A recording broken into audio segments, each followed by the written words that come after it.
Injil Kudus daripada Tuhan kita Yesus Kristus menurut Injil Yohanes pasal 1 ayat 1 hingga 14.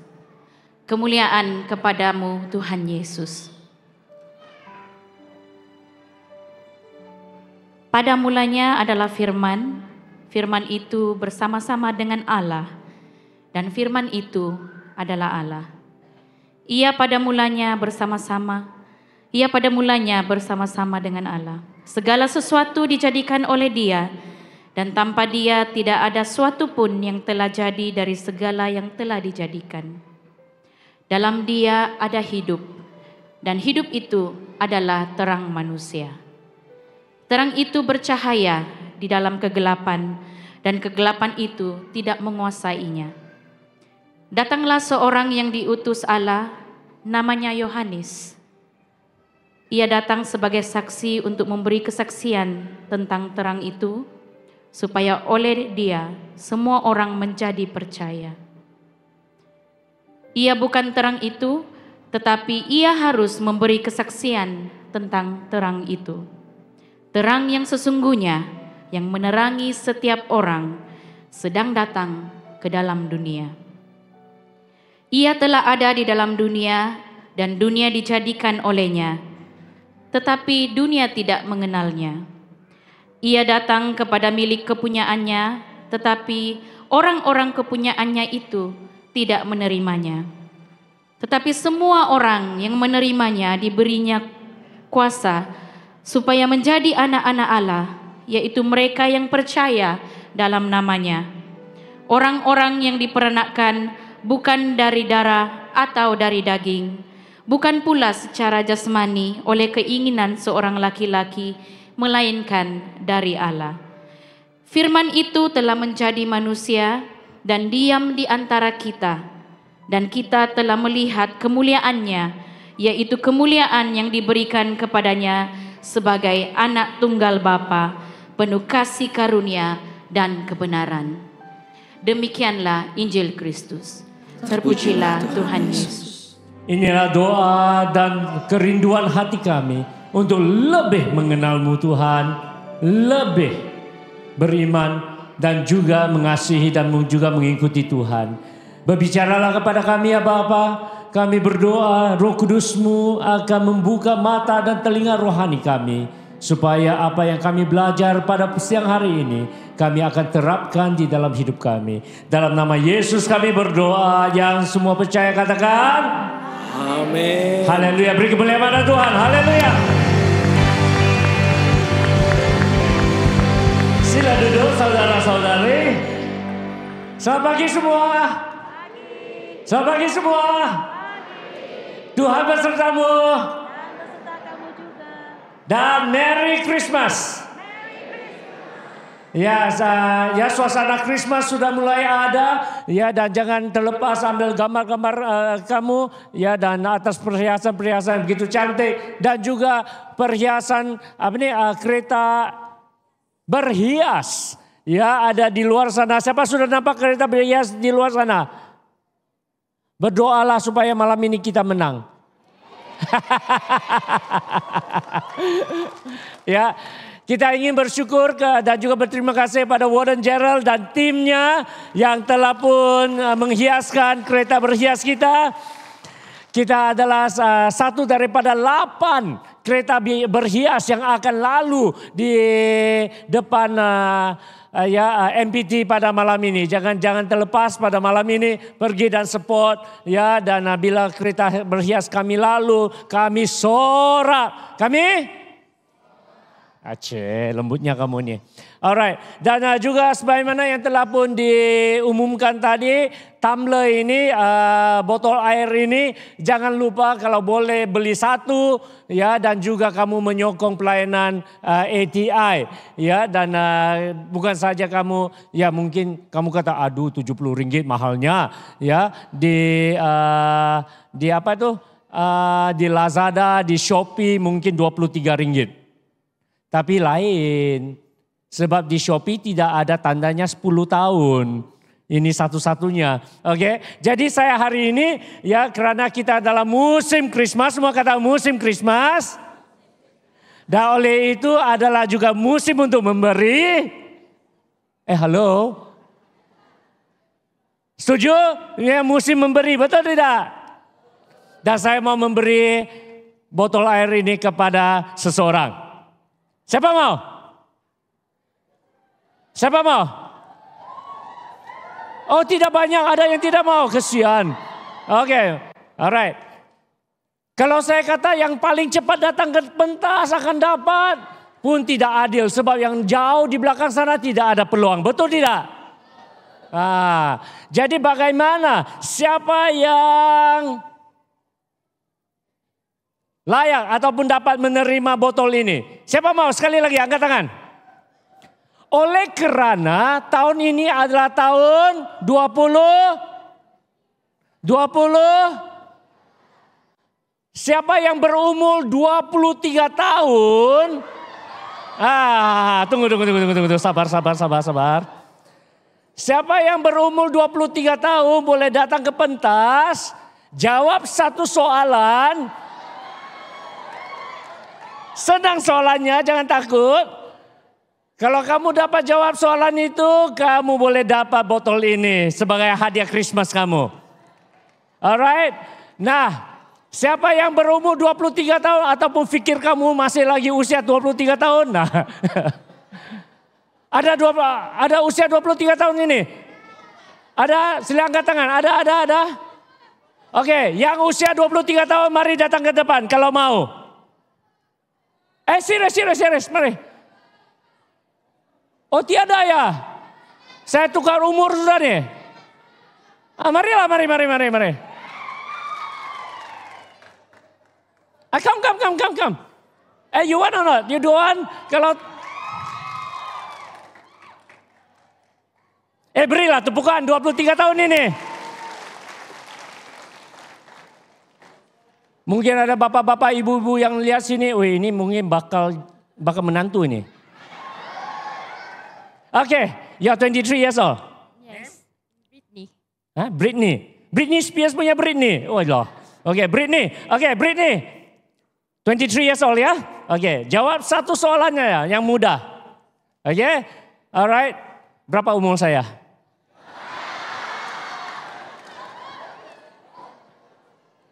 20. Halo. Terima kasih lah. Oke lah. Nah, tidak. Saya hanya ada satu soalan, simpelnya. Oke, alright. Berapa tahun ATI? Kalau tidak dapat orang lain sudah nih. Kalau berapa tahun ATI? 10. 10, betul. Beri tepukan. Sedikit lagi saya khawatir dia tidak dapat. Alright, this is for you. Merry Christmas. Okay, all your hands for Britney. Siapa mau lagi? Tahun depan, 24 tahun. Haleluya. Ya jangan terlepas ya semua acara-acara Christmas ini ya dan juga lebih-lebih lagi di acara-acara Christmas di gereja dan kami mengalu-alukan kamu serta keluargamu ya yang semua yang ada masih di online kembalilah, oke, dan juga dapat ya kami merayakan bersama-sama. Jadi pada hari ini untuk tidak membuang masa kita akan melihat ya topik tahun untuk minggu ini ya yaitu raja yang menjadi manusia. Semua kata raja yang menjadi manusia. Dalam bahasa teologinya, dalam bahasa teologinya adalah incarnation. Dulunya diterjemahkan sebagai penjelmaan, tetapi ahli tokoh teologi hari ini rasa bahwa penjelmaan itu bukan perkataan yang sesuai, dan oleh itu menggunakan perkataan menjadi, ya, inkarnasi, ya, dalam ada yang menggunakan perkataan yang dipinjam dari bahasa Inggris ataupun di bahasa Latin, ya, digunakan sebagai inkarnasi. Ya, inkarnasi ataupun di mana Tuhan menjadi manusia ini adalah satu ya topik yang besar Dan lebih-lebih lagi ya di Asia kita harus menjelaskannya dengan baik. Karena ya ianya sangat berbeza dengan ya kitaran lahir semula. Ya, ataupun reincarnation ataupun reinkarnasi ya. Ianya adalah berbeza. Incarnation dan juga reincarnation adalah dua kepercayaan yang berbeza. Ya, incarnation atau inkarnasi ini adalah pendirian dan kepercayaan umat Kristen. Ya, yang diajar daripada firman Tuhan. Ada lagi tetapi pengajaran ataupun kepercayaan lahir kembali, reincarnation. Itu adalah kepercayaan dan ajaran ya agama-agama sebelah timur. Ya, artinya tidak sama ada ya Hinduism, agama Hindu, agama Buddha dan yang lain ataupun pengajaran-pengajaran baru seperti New Age ya mengajarkan konsep ataupun kepercayaan lahir semula. Kepercayaan lahir semula ini bermaksud bahwa apabila seseorang itu mati, rohnya ya akan dilahirkan kembali. Sama ada menjadi seorang manusia ataupun binatang dan sebagainya. Itu adalah kepercayaan reincarnation ataupun lahir semula. Tetapi sebagai Kristen kita tidak percaya dan tidak menerima pengajaran ya lahir semula karena ianya ya bertentangan dengan firman Tuhan. Ya, karena firman Tuhan mengajar kita bahwa ya manusia ya apabila ya di sini mengatakan ya forget about the slides, okay? Alright. Jadi oleh itu ya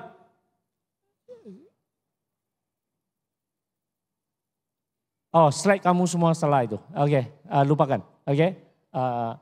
Alright. Nah, minta maaf sebab saya suruh mereka tukar slide tadi ya dan ada yang tidak betul. Oke, alright.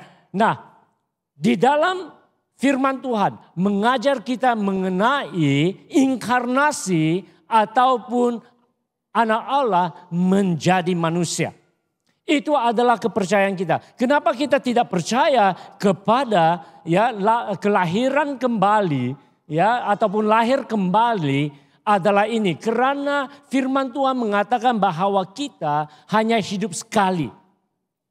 Ya, dan lepas itu kita akan menghadapi ya penghakiman. Dan oleh itu kita percaya sebagai orang Kristen, kita percaya adanya ya surga dan neraka. Bukannya kitaran lahir kembali. Oleh karena kita percaya bahwa orang yang percaya akan ke surga, orang yang tidak percaya akan binasa, penghukumannya adalah neraka. Oleh itu ya kita kepercayaan kitaran hidup kembali ataupun lahir kembali itu tidak ya cocok, oke, atau tidak ya mengikut pengajaran firman Tuhan. Jadi oleh kerana ini ya saudara-saudari, hari ini kita akan pelajari sesuatu. Walaupun firman Tuhan tidak mengajar dan menentang ya pengajaran lahir kembali, jangan kita mulai percaya sebab karena dunia hari ini ya mempromosikan konsep ataupun kepercayaan hidup lahir kembali. Ya. Drama-drama Korea yang kamu sangat suka. Drama-drama ya Cina dan sebagainya mengajar konsep ini. Ya, oleh itu kalau kamu tengok drama-drama Korea ya bila seseorang sudah mau mati ya dia kata, "Oh, aku harap ya bila ku lahir kembali, hidupku yang baru, aku masih lagi menjadi kekasihmu. Kamu ya paham? Ya. Kalau kita sebagai Kristen ya tidak sadar, ya, tidak was-was, ya, kita terikut-ikut. Dan kita pula terpikir, jangan kamu karma ini, jangan kamu, ya, saya juga akan lahir kembali, ya. Kalau kamu percaya ini, habislah kamu. Binasalah kamu. Amin saudara. Amin saudara. Ya, kata pada kawan sebelahmu, hati-hati kamu. Kata yang pada satu lagi, Britney, kata pada kawanmu, jangan terlampau percaya drama Korea. Amin. Ya. Sebab konsep ataupun pengajaran lahir kembali bertentangan dengan firman Tuhan. Akan tetapi, ya, walaupun firman Tuhan ya tidak mengajar ya mengenai reincarnation ataupun lahir kembali, firman Tuhan mengajar kita mengenai kebenaran inkarnasi, yaitu anak Allah menjadi manusia. Dan ianya terjadi sekali. Ya, di mana anak Allah, anak Tuhan menjadi manusia. Ya, menjadi manusia. Jadi oleh itu saudara, ya, kamu salah sudah, bukan penjelmaan semula. Itu atas itu semua salah itu. Ya. Ya, alright. Oke. Jadi oleh itu, ya, apa yang saya ingin katakan di sini, forget about the sorry ya, sebab saya tukar semua slide pada pagi ini sebab dalam translation bahasa Malaysianya semua ada kesilapan. Oleh itu, ya, focus on the verses only, ya, hanya petikan saja. Alright, thank you. Nah, di mana saya sudah? Sorry. Ya, ini bukan salah PowerPoint ya, sebab saya tukar last minute ya, bukan salah mereka. Ya, sebab saya baru saja suruh mereka tukar semuanya itu. Alright. Jadi di dalam Yohanes pasal yang pertama, ayat pertama dan ayat ke-14. Bacaan yang baru saja kita baca tadi. Ya, mari kita baca sekali lagi. 1, 2, 3. Pada mulanya adalah, dan firman itu bersama-sama Allah, dan firman itu adalah Allah. Firman itu telah menjadi manusia dan diam di antara kita. Dan kita telah melihat kemuliaannya, yaitu kemuliaan yang diberikan kepadanya sebagai anak tunggal Bapa, penuh kasih karunia dan kebenaran. Jadi dari ayat ini, lebih-lebih lagi di dalam ayat ke-14 menyatakan kepada kita saudara, bahwa anak Allah menjadi manusia. Incarnation. God became man. Okay? God became man. Allah menjadi manusia. Apabila Yohanes menulis ya Injil Yohanes ya di dalam melalui ya inspirasi Roh Kudus, dia mulakan ya Injil Yohanes dengan dari sudut falsafah. Sebab pada masa itu orang-orang ya Yahudi, ya orang-orang Yahudi ya banyak falsafah-falsafah mereka. Oleh itu dia tulis dengan cara demikian. Oke, di mana pada mulanya adalah firman. Firman ini ya adalah Tuhan Yesus, anak Allah. Ya. Jadi dia bermula dengan firman. Firman itu bersama-sama dengan Allah. Dan firman itu adalah Allah. Dan firman yaitu anak Allah, Yesus Kristus telah menjadi manusia. Jadi hari ini apa yang kita ingin pelajari adalah mengapa ya inkarnasi ataupun anak Allah menjadi manusia sangat penting dan sangat ya adalah sesuatu yang perlu. Ya, adalah sesuatu yang perlu. Jadi oleh itu ya, sebab utama Kristus menjadi manusia adalah untuk memulihkan kita dari pemisahan kekal daripada Allah. Oke? Dan mendamaikan kita semula dengan Allah. Itu adalah intipatinya. Itu adalah tujuannya. Mengapa anak Allah perlu menjadi manusia? Adalah untuk menyelamatkan Anda dan saya. Dan untuk menyelamatkan kita, 3 perkara perlu terjadi. Ya, 3 perkara perlu terjadi, yaitu yang pertama, dia harus menjadi salah satu daripada kita. Yang kedua adalah dia perlu menggantikan kita. Ya, dia perlu menggantikan tempat kita. Dan yang ketiga, dia harus bangkit untuk kita. Ya, jadi oleh itu mengapa inkarnasi anak Allah perlu menjadi manusia adalah untuk ketiga ini. Dan saya jelaskan satu persatu. Yang pertama adalah untuk menjadi salah satu daripada kita. Tuhan Yesus harus menjadi salah satu di antara kita. Maksudnya adalah harus menjadi manusia yang mempunyai daging darah. Karena hanya manusia yang hanya dapat menebus seseorang manusia. Ya. Sebenarnya nanti kita akan melihat dengan lebih jelas.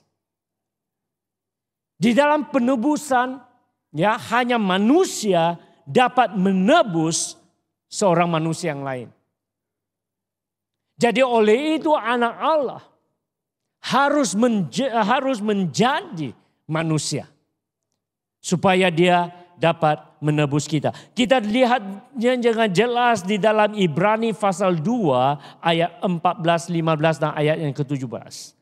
Ya. Dan hari ini, khotbah hari ini adalah lebih kepada pengajaran. Ya, karena ini melibatkan, ya, ada kena-mengena dengan dasar iman kita, kepercayaan kita sebagai Kristen. Sebab di dunia ini, ya, sekarang ini banyak pengajaran-pengajaran yang sesat. Banyak pengajaran-pengajaran yang lain. Kalau Anda sebagai seorang Kristen tidak jelas akan dasar imanmu, akan kepercayaan imanmu, maka kamu akan terikut-ikut kepada pengajaran yang lain. Ya, oleh itu kamu harus, kamu harus, ya, jelas dengan apa yang kita percaya. Ada amin? Ya, jadi kita akan melihat beberapa petikan dan semua petikan ini adalah sangat penting. Ya, dan yang pertama adalah Ibrani pasal 2 ayat 14, 15 dan ayat yang ke-17. Mari kita baca sama-sama. 1, 2, 3. Karena anak-anak itu adalah anak-anak dari darah dan daging, maka ia juga menjadi sama dengan mereka dan mendapat bahagian dalam keadaan mereka. Supaya oleh kematiannya ia memusnahkan dia, yaitu iblis yang berkuasa atas maut. Dan supaya dengan jalan demikian dia membebaskan mereka yang seumur hidupnya berada dalam perhambaan oleh kerana takutnya akan maut. Itulah sebabnya maka dalam segala hal ia harus disamakan dengan saudara-saudaranya. Supaya dia menjadi imam besar yang menaruh belas kasihan yang setia kepada Allah untuk mendamaikan dosa seluruh bangsa. Jadi petikan ini jelas saudara. Bahwa mengapa Yesus harus menjadi manusia, anak Allah. Ya. Oknum kedua di dalam Allah Tritunggal. Mengapa dia harus menjadi manusia? Adalah kerana ini. Kerana dia harus menjadi sama seperti kita. Sebagai manusia. Supaya dia dapat menebus kita. Dalam ayat 17 dia mengatakan itulah sebabnya. Maka dalam segala hal ia harus disamakan dengan saudara-saudaranya. Ia harus disamakan dengan saudara-saudaranya. Dia harus menjadi daging darah sama seperti Anda dan saya. Kamu ketawa, dia juga ketawa. Kamu nangis, dia juga nangis. Kamu letih, dia juga letih. Dia dapat merasakan sama seperti ya manusia. Dan lebih dari itu, oleh kerana sekarang dia telah menjadi manusia. Oke, dia dapat menjadi imam besar yang setia. Seorang imam mewakili orang ataupun jemaat di depan Tuhan. Jadi dia, Tuhan Yesus, mewakili kita semua menghadapi Allah. Dan lebih dari itu, firman Tuhan kata dia dapat mendamaikan akan dosa seluruh bangsa. Itu adalah penebusan. Oleh itu dia dapat mengambil tempat kita. Dan ini semua bermula di dalam Kejadian. Apabila Allah menjadikan manusia pertama, Adam dan Hawa. Oleh kerana Adam dan Hawa berdosa, dosa mereka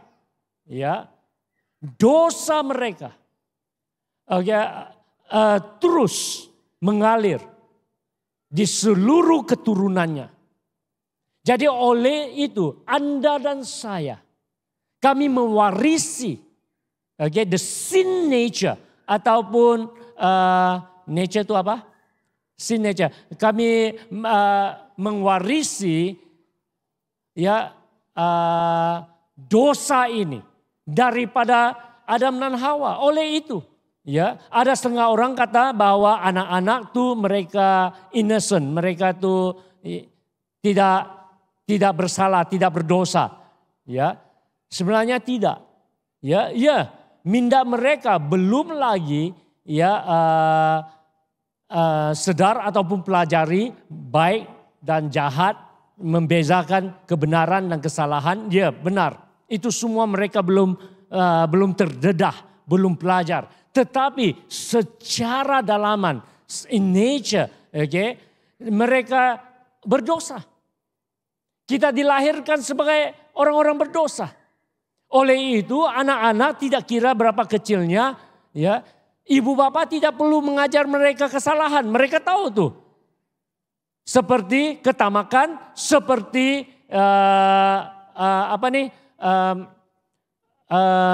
untuk hate. Apa itu hate? Membenci seseorang dan sebagainya. Semuanya ini tidak perlu diajar. Anak kamu tamak dari kecil. Tamak dari kecil.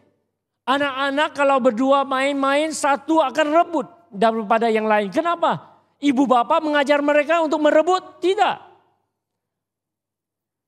Kamu sebagai mama bapak, kamu tahu. Kamu selalu beri kepada anakmu. Kadang-kadang kamu mau coba anakmu. Dia makan sesuatu, makan es krim lah. Kata makan es krim ataupun makan roti. Makannya syok makan.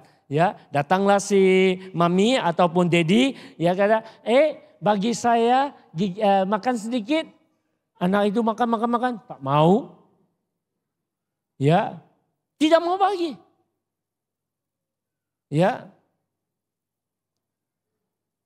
Sifat kedekut ini, sifat dosa ini, tidak perlu diajar. Mama bapak mana pernah ajar anak kamu kedekut kan? Tapi secara otomatis, kenapa? Kerana ianya adalah sebahagian daripada dosa. Jadi oleh itu Roma pasal 18 ayat 19 menyatakan, di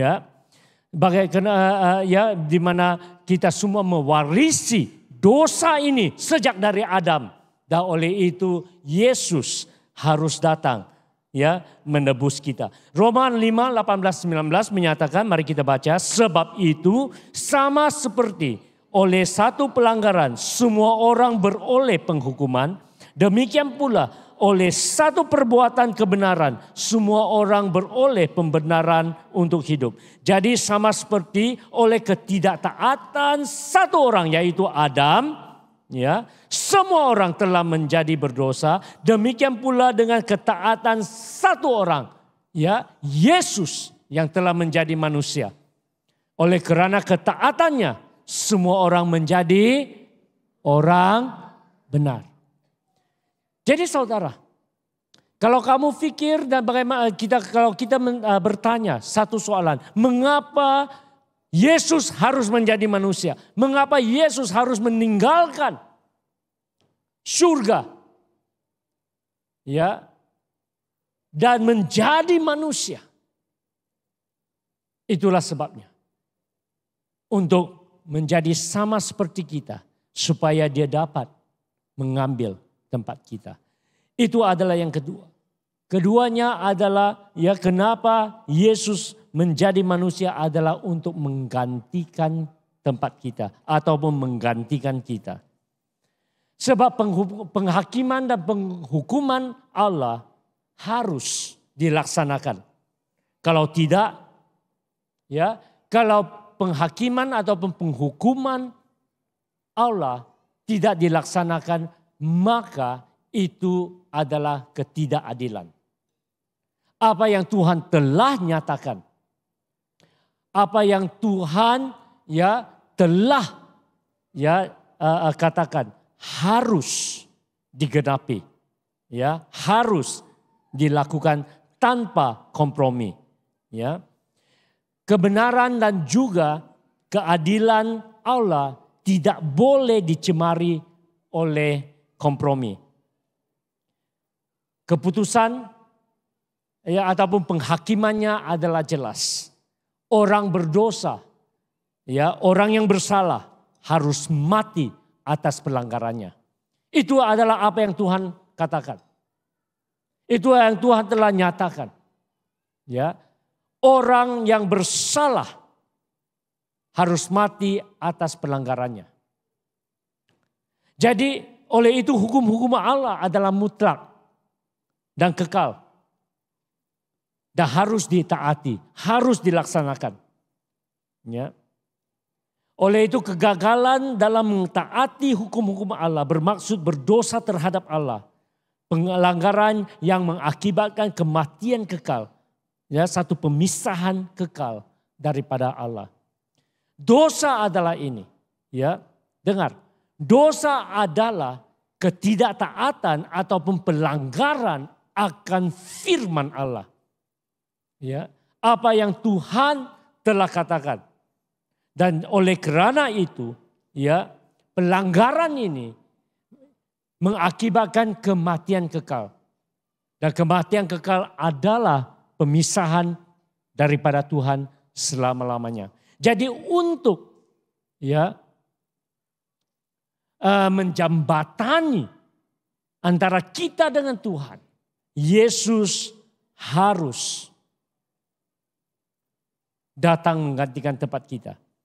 Roma pasal 3 ayat 23 mengatakan dengan jelas, kerana semua orang telah berbuat dosa dan telah kehilangan kemuliaan Allah. Dan Roma 6:23 mengatakan sebab upah dosa adalah maut. Ini tidak dapat diubah. Ini adalah mutlak. Siapa yang telah melanggar kekudusan ya Tuhan, siapa yang telah melanggar firman Tuhan, yang tidak mentaati firman Tuhan seperti Adam dan Hawa. Ya. Firman Tuhan adalah mutlak. Kematian adalah pasti. Ya. Maut adalah satu pemisahan dengan Tuhan.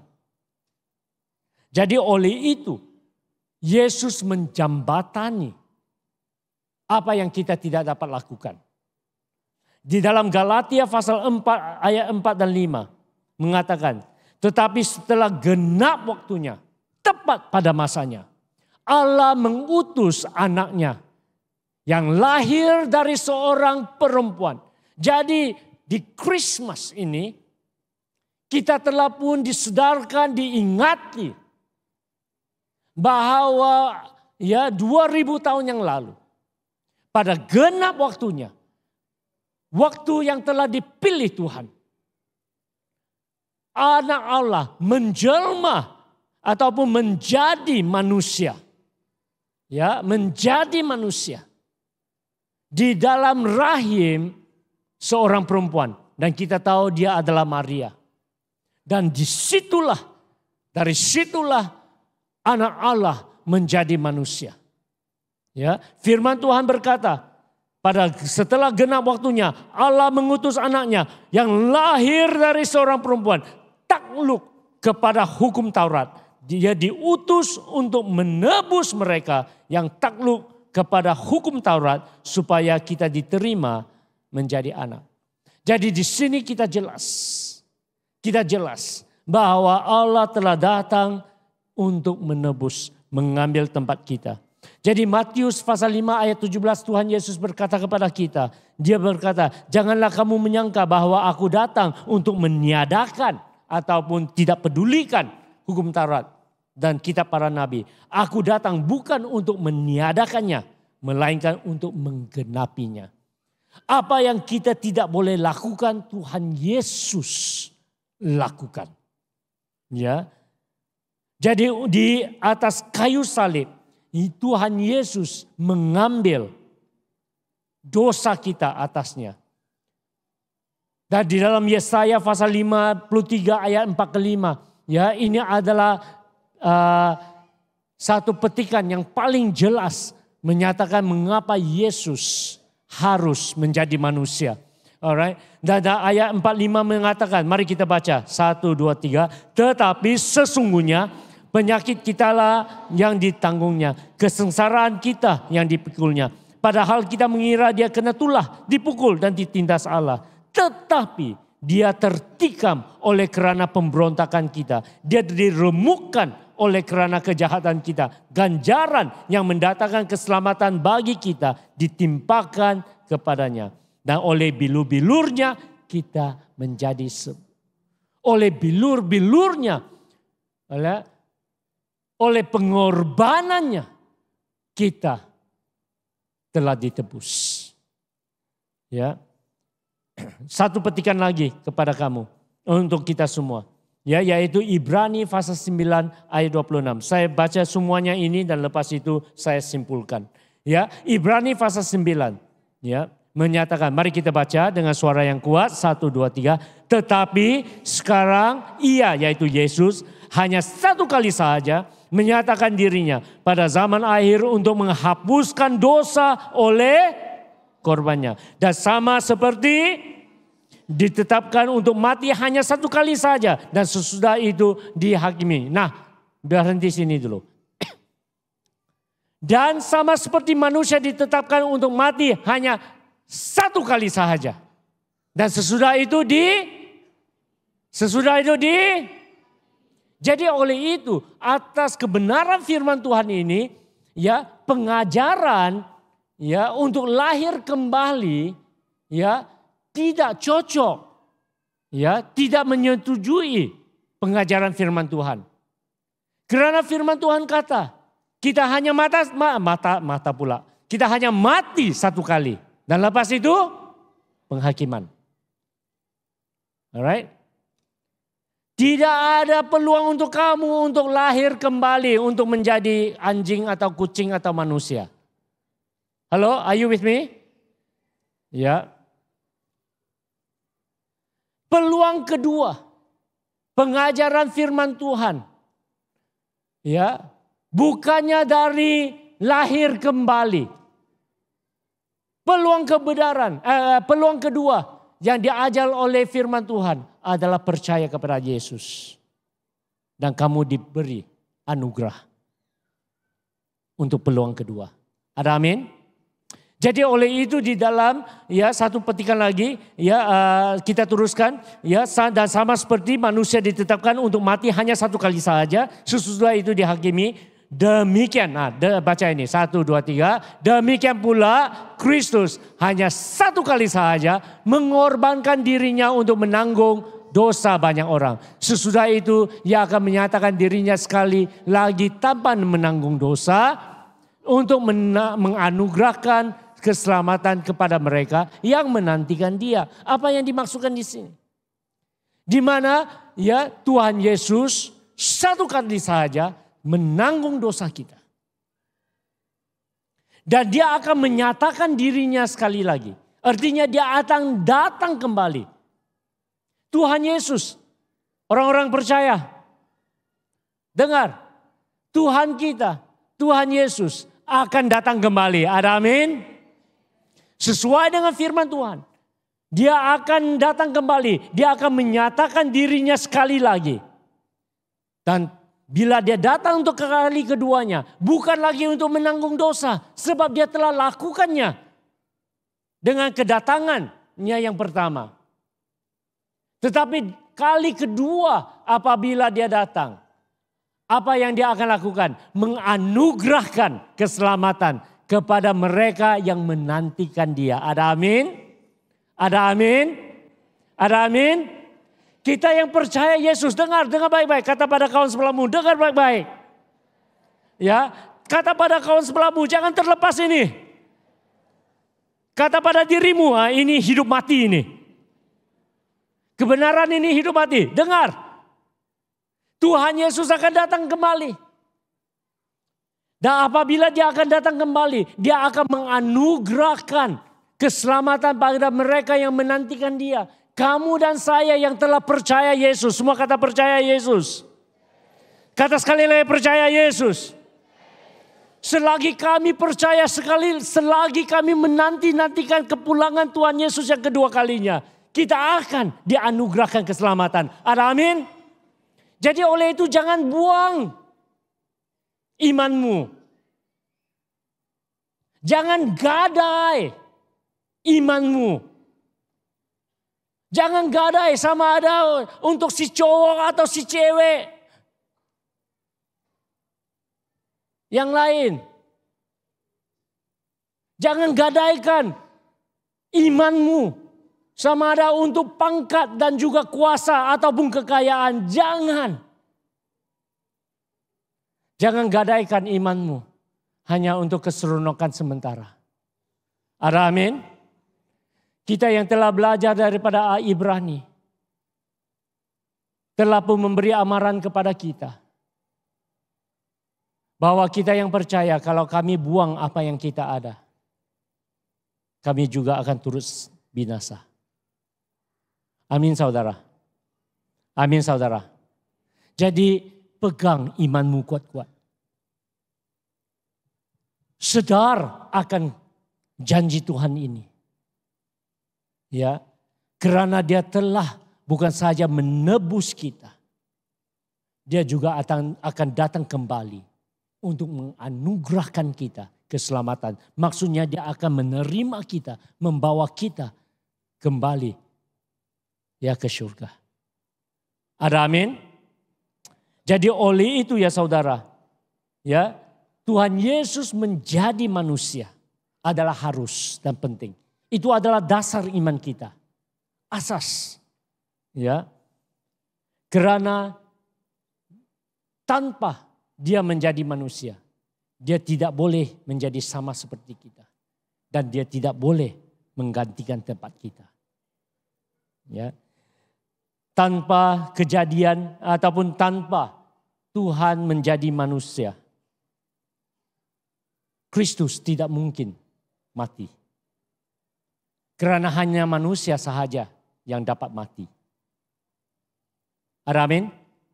Saya jelaskan dengan lebih sedikit. Karena Tuhan ya adalah roh. Dan roh adalah kekal. Tidak dapat mati. Hanya manusia sahaja dapat mati. Oleh itu dia harus menjadi manusia. Supaya dia dapat mati di tempat kita. Dan akhirnya bangkit untuk kita. Mari kita kata sama-sama bangkit untuk kita. Untuk mati di atas kayu salib. Kematian Tuhan adalah hanya ya sebahagian.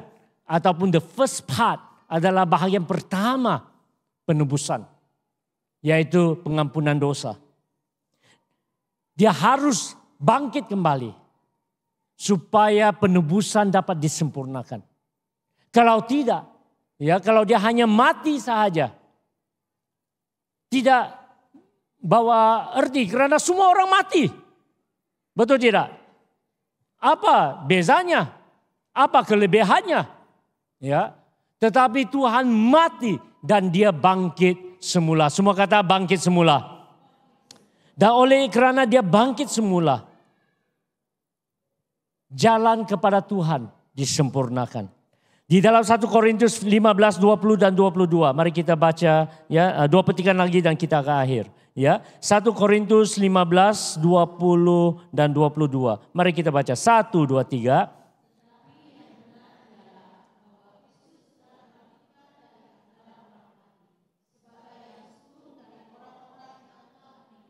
Sebab sama seperti maut datang karena satu orang manusia, demikian juga kebangkitan orang mati datang karena satu orang manusia.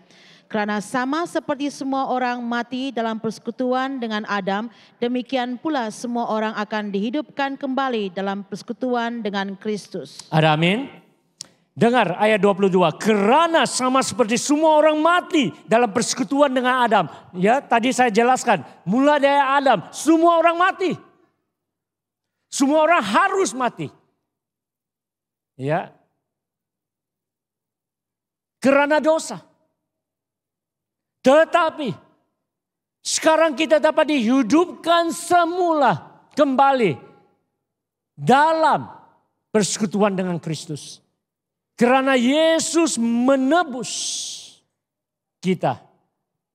Jadi oleh itu setiap hari Paskah, oleh kerana kebangkitan Yesus adalah supaya dosa dan juga maut dipatahkan sekaligus.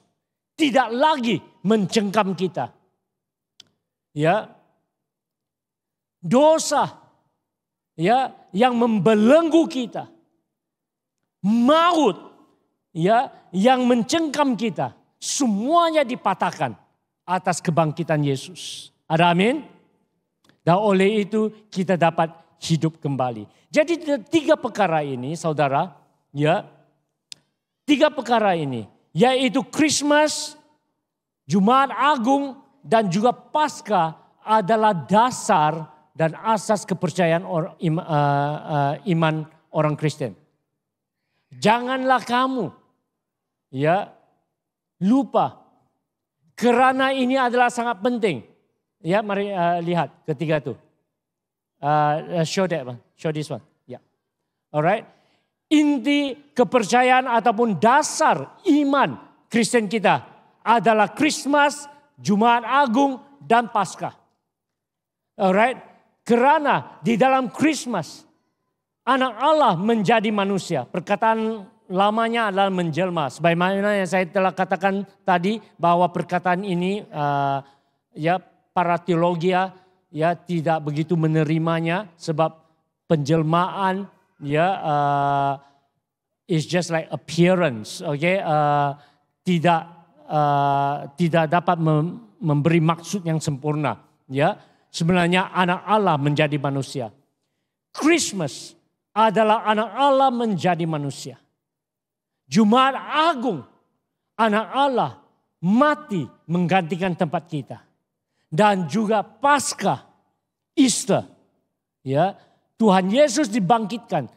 Dosa dan maut dipatahkan sekaligus. Tidak lagi dapat membelenggu dan memperhambakan kita. Ada amin? Dan oleh itu, ya, anak Allah harus menjadi manusia.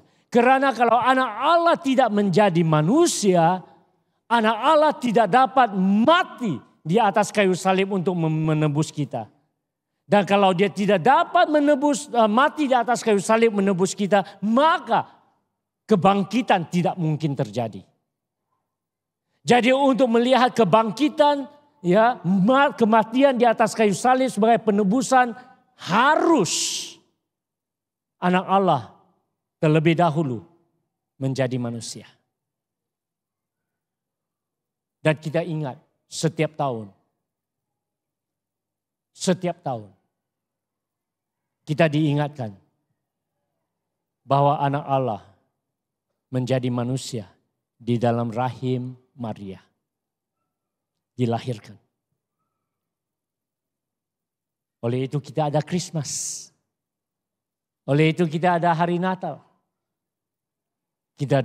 Kita menyambut kedatangan Tuhan kita. Ada amin? Jadi ini adalah dasar dan asas buat iman kita.